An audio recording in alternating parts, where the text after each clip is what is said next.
Why is this happening? Oh, I can't believe it. Ugh. Hey, this is Lorena, and I wanted to do a video for you on another antique quilt. Yes, I got another one. Let me just tell you the backstory on this quilt. I have a client that goes and finds antique quilts at garage sales, antique stores, anywhere she could find them. And she kind of got me in the groove of it. So I found this antique quilt for I think like $10.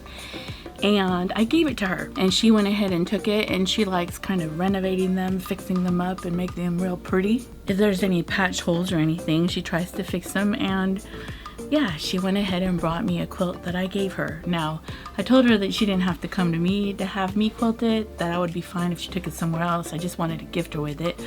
But she brought it to me, so I'm working on this beautiful, really extremely scrappy quilt.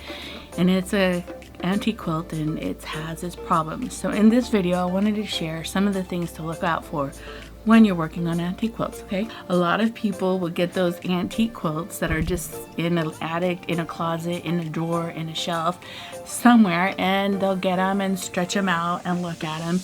And then they'll go ahead and just fold them back up and put them away, and then some other human being grabs them and stretches them. So warpage is a big problem with antique quilts.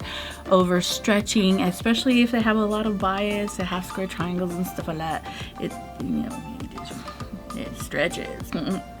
So be mindful that if you find an antique, it probably has some warpage or stretching, which will make it a little bit more difficult for your long armor or for you to quilt, because you're going to have to make sure you kind of bring in that warpage and make sure that it's not as full in certain areas. And so yeah, puddling warpage is a big problem. The one thing that fixes warpage or puddling, and let me just say this, and I can't say it enough, it's ironing, steam and iron.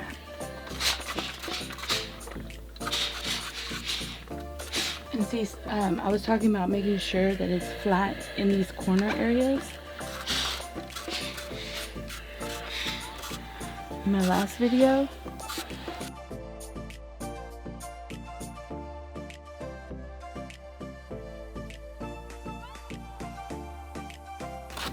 to kind of bring that fiber down. That's how you get rid of warpage, puddling, fullness, especially on antique quilts. You're gonna have to iron them. Sometimes you're gonna have fullness and warpage just in the block itself.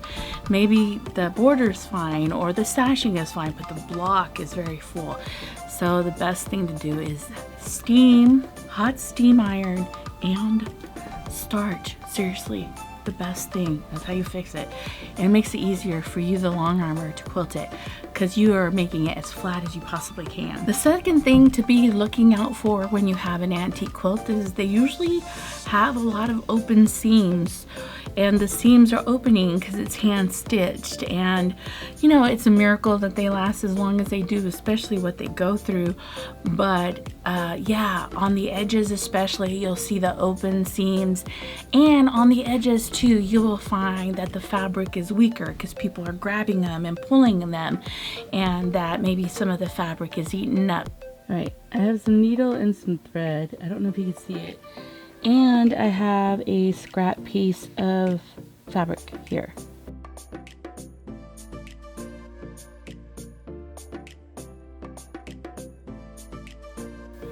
And I'm gonna make hand stitches about the same as the lady did. How I fixed the patch. The other thing to consider when you're working on an antique quilt, it's that when you are quilting it, you have to be on top of it, rubbing the fabric completely straight. I tend to rub the fabric straight when the machine is in that area. The more seams you have in a block, the more you have to keep an eye, or you'll end up getting kind of a, what is it? It's not a pleat, it's like a puddle, like where the fabric will puddle up in one area. Don't hit your fingers.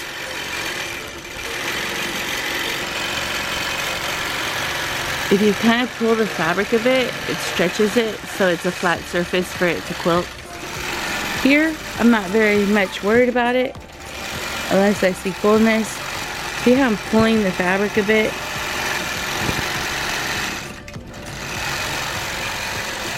Even just pushing the fabric down a bit.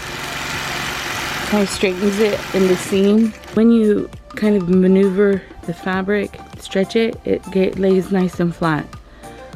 And that's what you want. And then you could see where I got distracted.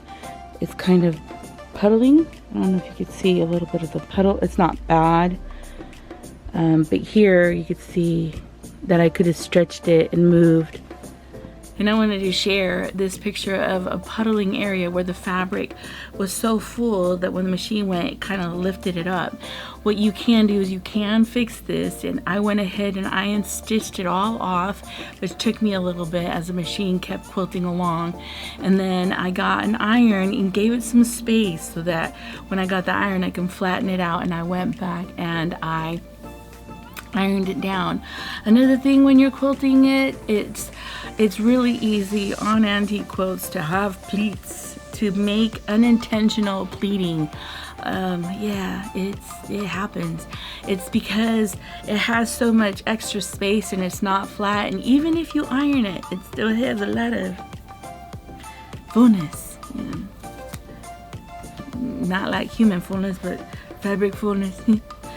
So here you see that I have a pleat. So I'm going to fix this one. So I'm going to share with you how you fix it. It's real easy. You just kind of unstitch, re-iron, and then resew so the pleat can flatten out.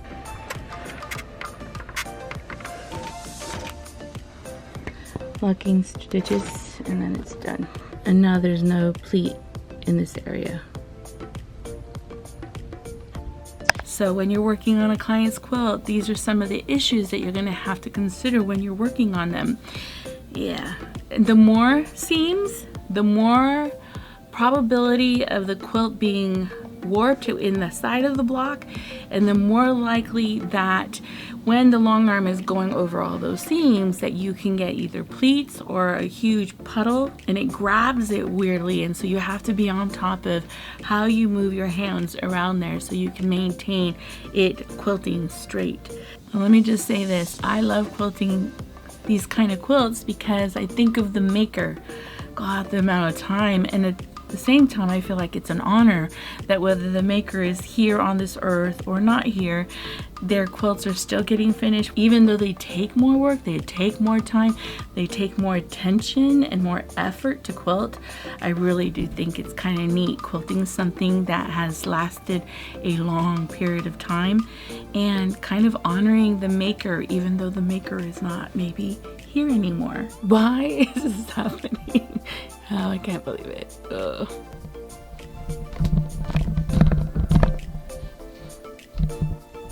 Well, this is when, look at that. I was just pushing the quilt through. Apparently there was a hole. So I need to hand stitch that. Do you see that? Hello! I was open and I didn't know. So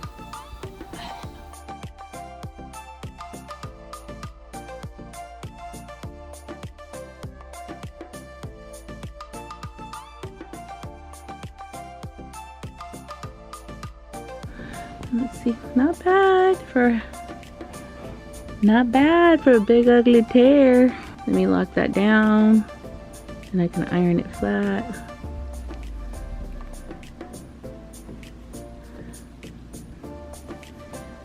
Well, not the most perfect stitching, but it's fixed.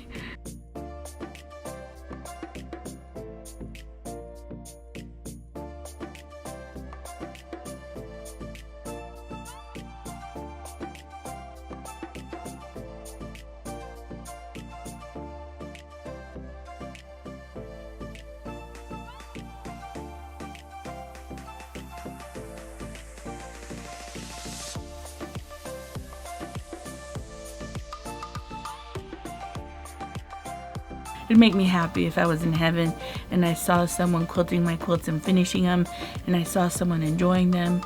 Yeah, well, hopefully that doesn't happen because mine are done and I need to get going.